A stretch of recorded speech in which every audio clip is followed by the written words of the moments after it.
Un cordial saludo a todos los estudiantes y las personas que nos acompañan en este curso de contratación estatal de la especialización virtual de Derecho Administrativo. Bienvenidos a la semana séptima.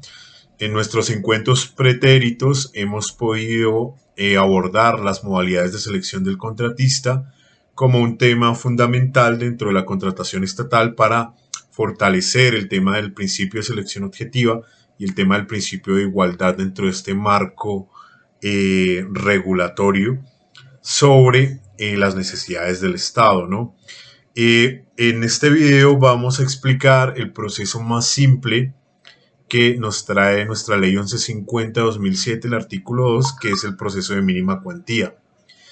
Y posteriormente, en nuestro encuentro de la próxima sesión, pues vamos a ahondar con el material que ya va a estar en la plataforma sobre el proceso de selección abreviada, posteriormente de solucionar las dudas que tengamos de contratación directa como otra modalidad de selección del contratista.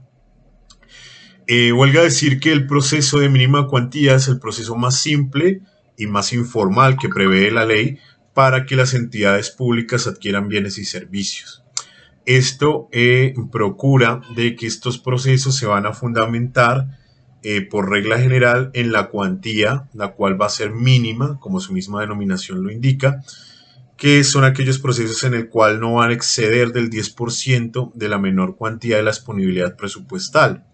Recordemos que esto también lo vimos, como cada entidad estatal va a tener un presupuesto que se le va a adjudicar y de acuerdo a ese presupuesto expresado en salarios mínimos, vamos a poder determinar ciertas modalidades de selección del contratista, como vimos en nuestra sesión anterior, las modalidades de licitación pública y en este caso la mínima cuantía, que es cuando no exceda ese 10% de la menor cuantía. Este factor, que lo podríamos denominar, siguiendo la lógica civilista de factor objetivo, obedece precisamente a compras mínimas, adquisición de bienes y servicios que no suponen una erogación presupuestal muy alta.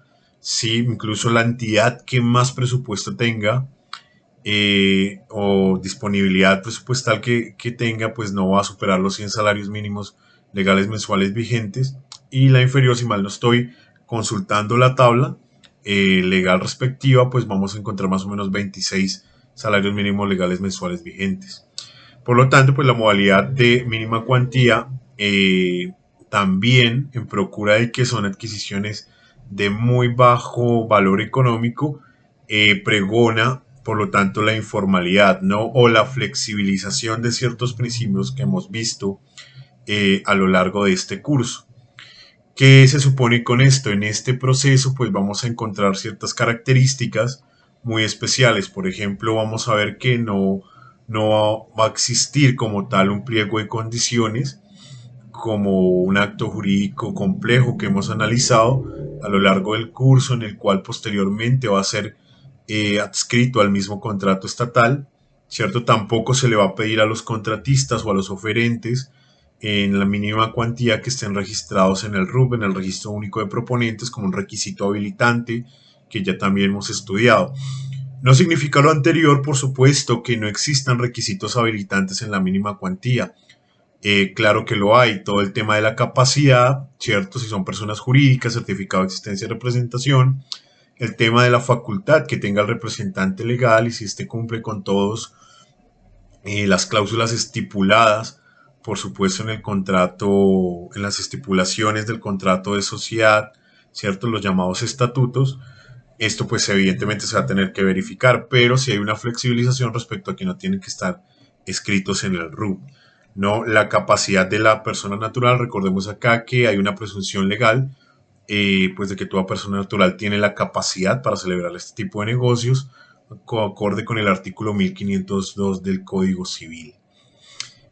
Otra particularidad, por ejemplo, del proceso de mínima cuantía que flexibiliza esos principios o normas tan rígidas del proceso de selección, también la podemos encontrar en que no va a haber un acto de adjudicación como tal del contrato, ¿sí? Recordemos, tratemos de comprender esto siempre en relación a la licitación pública, que es el proceso general, la regla general, y el cual nos compila pues un procedimiento mucho más estricto en temas de selección del oferente.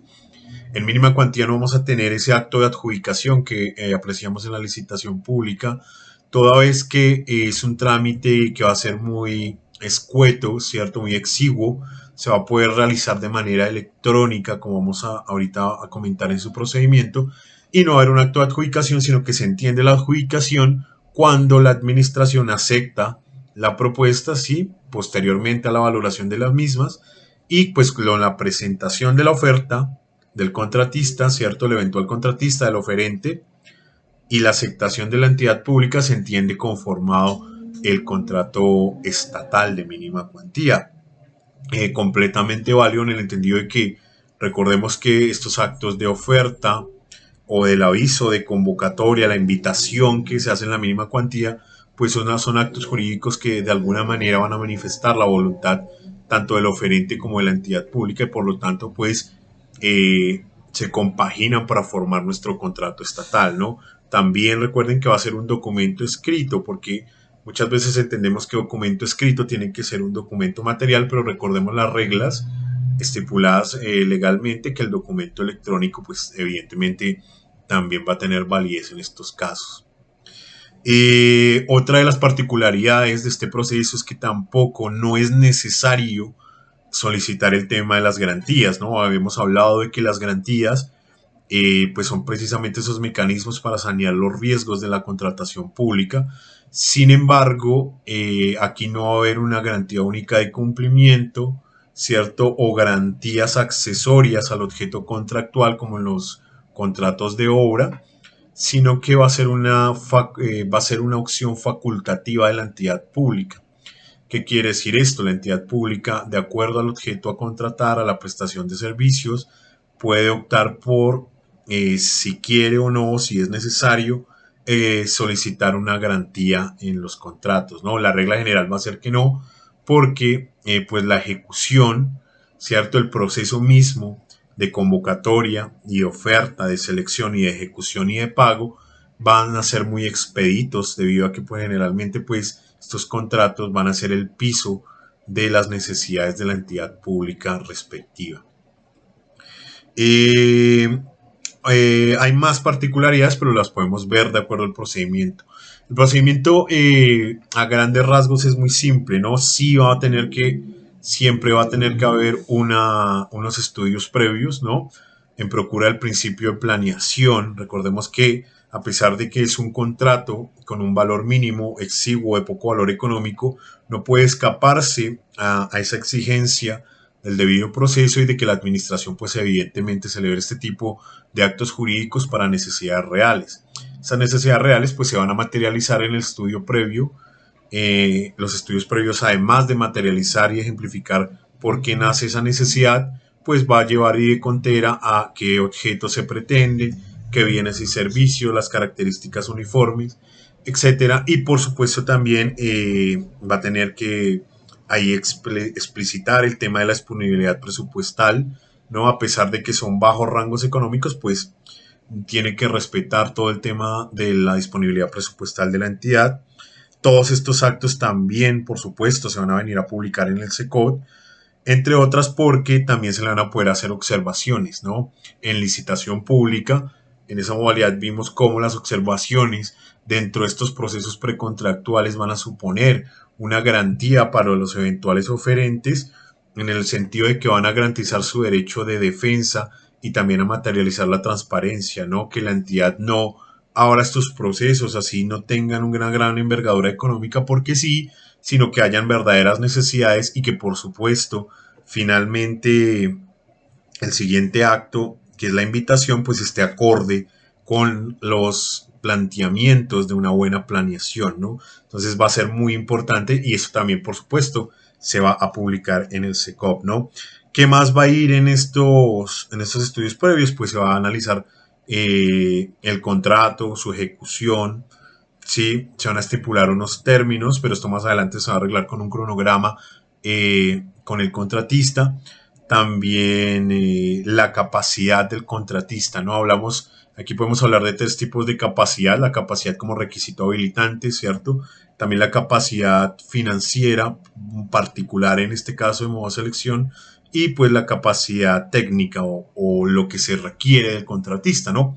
Pueden ser experiencias, no es necesario, si es facultativo de acuerdo al objeto a contratar, si se requiere una experiencia o una capacidad técnica, es válido y va a estar ya desde los estudios de planeación. La capacidad financiera nos aboca que muchas veces pues estos contratos, la regla general es que va a ser contrapago, ¿no? El pago va a ser inmediato por parte de la entidad estatal. En ciertos casos, cuando esto no ocurra y haya una forma de pago que probablemente se extienda en el tiempo, para la prestación de estos servicios o obras, generalmente para la prestación del contrato de obra, se le va a solicitar al oferente que acredite una capacidad financiera. Por supuesto, en el estudio previo se debe ya dictaminar cómo puede probar esa capacidad financiera, ¿no?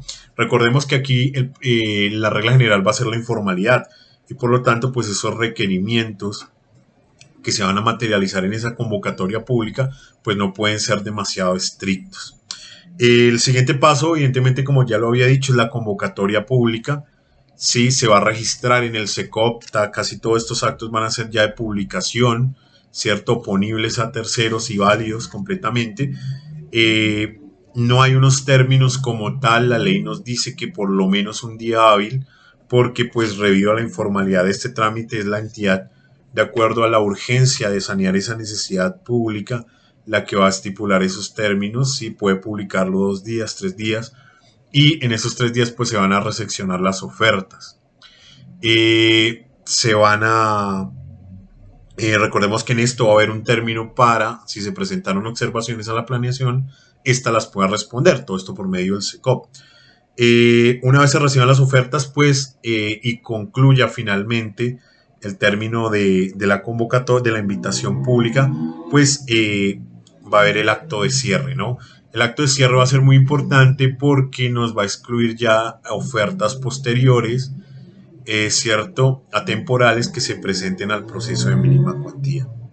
Del acto de cierre se va a levantar un acta, como su mismo nombre lo indica, de acta o inventario de acta, perdón, de acto de cierre. Esto también se va a publicar en el SECOP, sí, va a ser fundamental en el entendido pues de que precluye la oportunidad de todos, muy importante, acorde con el principio de igualdad y libre concurrencia económica en contratación pública. La forma en que se va a adjudicar el contrato, recordemos acá lo que ya habíamos mencionado, no va a ser por medio de una suscripción como tal, sino que se entiende compuesto por los dos actos jurídicos unilaterales de la oferta y de la emisión de la convocatoria pública, ¿no? Dos actos jurídicos atemporales pero basados en un mismo objeto y que por lo tanto pues van a generar un contrato. Antes de la adjudicación va a venir un periodo de la valoración de la oferta, importante. Lo que se pretende acá y el criterio en la práctica es que la oferta más económica para la entidad, por supuesto. Pero, sin embargo, pues se deben cumplir los requisitos habilitantes si es que los hay. Recordemos que aquí hay una flexibilización respecto a este tema. Y en caso de empate, sí, de que puedan presentarse dos ofertas que cumplan las capacidades técnicas y las capacidades habilitantes, ¿no? Que son en este caso muy escuetas, se va a tener en cuenta y se va a seleccionar la oferta primera en el tiempo, ¿no? Esto también favorece, por eso que las ofertas se envíen también por medio electrónico para tener un medio adecuado de recepcionamiento de las mismas y se logre constatar cuál sería primera en el tiempo en caso de un empate. En ese caso se entendería ya perfeccionado el contrato, ¿cierto? Y se selecciona, esa selección de la oferta pues se va a publicar por supuesto en el SECOP. Este traslado también va a permitir, este traslado no, este acto va a permitir también que los demás oferentes conozcan cuáles fueron los criterios de valoración, ¿no?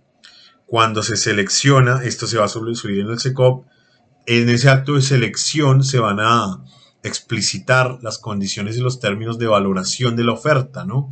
Recordemos acá que todo esto bajo criterios objetivos de precio, capacidad y cumplimiento técnico, y en caso de empate pues también se va a demostrar cuál fue primera en el tiempo y por tal razón se hace esa adjudicación legal del contrato. También acá los demás oferentes van a poder hacer observaciones en caso de que haya un error en la calificación de la misma oferta, garantizando por supuesto el derecho de defensa. Y finalmente pues se va a cumplir el contrato y se cumplen con las estipulaciones del pago. Generalmente va a ser el pago inmediato por parte de la entidad, pues son pagos de escaso valor económico, no un escaso valor económico de acuerdo a las cuantías que van a manejar las entidades públicas. Estos son a grandes rasgos, los grandes rasgos del proceso de mínima cuantía. Sobra decir también que es un proceso que tuvo un trauma legal en su expedición, sí, finalmente se consolidó con el artículo 94 de la ley 1474-2011, previo a ciertos decretos anteriores que intentaron establecer este modo de selección vía reglamentaria, lo cual a todas vistas es, además de inconstitucional, pues también es ilegal, ¿no? Y finalmente pues la ley lo estipuló y es un proceso informal, expedito, cierto que se flexibilizan muchos de los criterios generales de la contratación pública, pero que no por eso sigue siendo obligatorio la presencia del principio de legalidad, a cuestas de que no ninguna entidad puede añadir, reformar o interpretar en extenso estos procedimientos para hacer un poco más formal o si se quiere más traumático el proceso de selección. Si lo que se requiere es soluciones inmediatas en procura del principio también de eficacia y de eficiencia. Vamos a ver en nuestro próximo encuentro que puede concurrir la mínima cuantía con las causales objetivas legales de la modalidad de contratación directa. Y lo vamos a ver también, vamos a estudiar pues cómo también puede concurrir en ciertos casos con el concurso de méritos, que lo estudiaremos en su momento. Entonces, un gran saludo, espero resolver las dudas e inquietudes que tengan con el material que ya también se va a subir, ya estará subido en la plataforma y nos vemos en clase. Muchos saludos.